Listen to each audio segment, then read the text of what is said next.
नमस्कार दोस्तों, मैं अंकुर उपाध्याय स्वागत करता हूं आप सभी का एक बार फिर से अपनी नई वीडियो में। दोस्तों, लगातार डिफेंस स्टॉक्स भागते जा रहे हैं और इसके पीछे कुछ बड़ी खबरें भी आते हुए दिख रही हैं। मैं आपको बताना चाहूँगा, डिफेंस स्टॉक्स में जो रैली चल रही है वो इसलिए चल रही है क्योंकि दुनिया को पता है इस समय अपनी कंट्री को अगर मजबूत करना है तो सबसे पहले फोकस करना होगा अपनी आर्मी पर। और अपनी आर्मी को मजबूत करने के लिए अगर आर्मी के इक्विपमेंट नहीं होंगे तो आप आर्मी को मजबूत कर ही नहीं सकते हो, क्योंकि आजकल जंग केवल बंदूकों से नहीं होती हैं, आजकल जंग आसमान में होती हैं, ड्रोन छोड़कर, मिसाइल छोड़कर, रॉकेट से। तो ये सबको दिखने लगा है, इसीलिए हर एक कंट्री अपनी इकोनॉमी को मजबूत बनाने के साथ साथ डिफेंस को मजबूत बना रही है। दोस्तों, खबर आते हुए दिख रही है कि DAC डिफेंस एक्विजिशन काउंसिल ने 40,000 करोड़ रुपए खर्च करने की बात करी है एक बार फिर डिफेंस क्षेत्र पे। अब इसमें क्या डिटेल्स हैं वो मैं आप सभी के साथ शेयर करता हूं सबसे पहले, उसके बाद कुछ स्टॉक्स को भी डिस्कस करूंगा जो खबरों के दम पर है। मंडे को एक्शन मिलेंगे और आज खबरें आएंगी।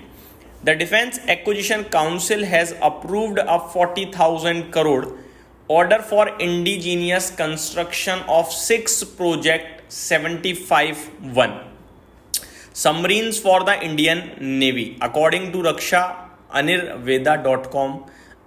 This is the second project under the Ministry of Defense Strategic Partnership model, which aims to boost Make in India effort by fostering indigenous manufacturing of major defense equipment. इसमें कौन कौन से मेनली आते हैं वो बताता हूँ।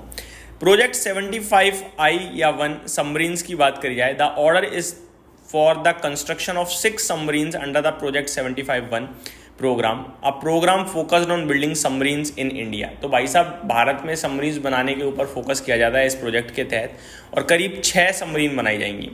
स्ट्रेटेजिक पार्टनरशिप मॉडल की बात करी जाए तो the project is being implemented under the strategic partnership model which involves India strategic partners collaborating with foreign original equipment manufacturers OEM जिसे कहते हैं, to set up production facility in India. तो भारत दुनिया भर के टॉप जो होंगे या फिर दुनिया भर में जो ये सब काम करते हैं उनके साथ भारत में मिलकर प्रोडक्शन बनाएगी। भाई साहब, ऐसा नहीं है कि उन्हीं से बनवाएगी, नहीं, भारत में उनके साथ मिलकर बनाएगी। तो इससे क्या होगा, चीज़ें भी समझ में आएंगी, इंजीनियर्स मिलेंगे तो, और भारत के लिए भी काम हो रहा है। बढ़िया।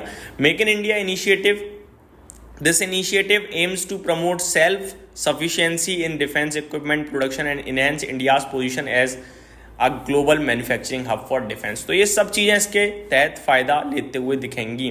टोटल प्रोजेक्ट की कॉस्ट करीब 40,000 करोड़ बताई जा रही है। ये अपने आप में बड़ा बूस्ट का काम करेगी दोस्तों पूरे डिफेंस सेगमेंट को एक बार फिर से। अब आ जाते हैं स्टॉक स्पेसिफिक। मैक्सिमम साइड पे रिजल्ट्स मैं कवर कर चुका हूँ, कुछ और नंबर्स आते हुए दिख रहे हैं इस वीडियो में, मैं आपके साथ उसको भी कवर करूंगा, लेकिन उससे पहले बताना चाहूँगा कुछ खबरें। Landmark cars company to acquire किया workshop in Hyderabad to further strengthen its present. तो ये खबर आते हुए दिख रही है लैंडमार्क कार्स के लिए। प्रीमियर एनर्जीज की बात करी जाए, company and Taiwan SAS have formed a 74:26 joint venture to set up a 2 gigawatt water wafer manufacturing plant in India, supporting local solar value chain integration। तो इनके साथ जॉइंट वेंचर हुआ है भैया 76-26 रेशो में, 76% इधर और 26% उधर के साथ। डी डेवलपमेंट इंजीनियर्स के लिए खबर है, company secured a major recurring international order from a leading US based oil. तो इनको ऑर्डर मिलता हुआ दिखा है सिंपल। पाप automotive bet guidance for FY26 of 20 to 25 crore versus FY25 PAT 7.1 crore. बेहतरीन गाइडेंस दिया भाई साहब। अभी 7 करोड़ का पैट है, अब ये कह रहे हैं अगले इस वित्तीय वर्ष में, जो करंट वित्तीय वर्ष चल रहा है, इसमें 20 से 25 करोड़ आएगा, यानी मुनाफा करीब 3 से 4 गुना। बेहतरीन यार, ये बहुत अच्छी गाइडेंस दे रहे हैं। आगे revenue guidance for FY26 of 600 to 660 crore versus 554 crore. तो रेवेन्यू उतना नहीं बढ़ रहा है लेकिन मुनाफा बढ़ने की बात कर रहे हैं। एबिटा गाइडेंस देखा जाए तो 75 से 80 करोड़ की बात कर रहे हैं, अभी जो 57 करोड़ है। तो सब ठीक है लेकिन मुनाफा बहुत हैवीली बढ़ रहा है। आई थिंक मार्जिन पे फोकस होगा या कुछ और, पता नहीं। आगे देखते हैं दोस्तों, डॉक्टर रेड्डी के लिए थोड़ी सी नेगेटिव न्यूज लग रही है। US FDA issues form 483 with 2 observation to doctor Reddy's New York facility. तो न्यूयॉर्क की जो फैसिलिटी है वहाँ पे US FDA ने कुछ आपत्तियां जताई हैं, 2 आपत्तियां जताई हैं, फॉर्म 483 जारी किया है। तो ये खबर आती हुई दिख रही है। साथ ही साथ आरबीआई की तरफ से एक बयान आया है कि RBI set to issue INR 20 denomination bank note. तो 20 रुपए के नोट छापने के लिए आरबीआई ने कहा है भाई साहब, ये अपने आप में एक बड़ी खबर है।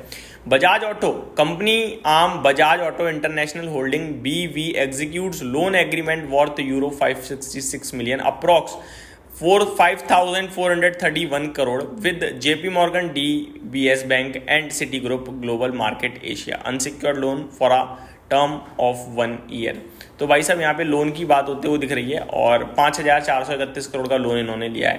तो ये अपडेट है। Vodafone Idea company move Supreme Court seeking for 30,000 crore waiver on AGR dues, hearing set for May 19। तो ये अपडेट भी आते हुए दिख रही है, जिसके बारे में डिटेल में ऑलरेडी बात कर चुका हूँ। TVS इलेक्ट्रॉनिक्स इसके रिजल्ट्स आते हुए दिख रहे हैं, जस्ट अभी भी शेयर करना चाहूँगा। मुनाफे से घाटे में आ गई है 5.7 मिलियन, यानी 57 लाख के प्रॉफिट के सामने 57 लाख का ही लॉस हुआ है एग्जैक्टली।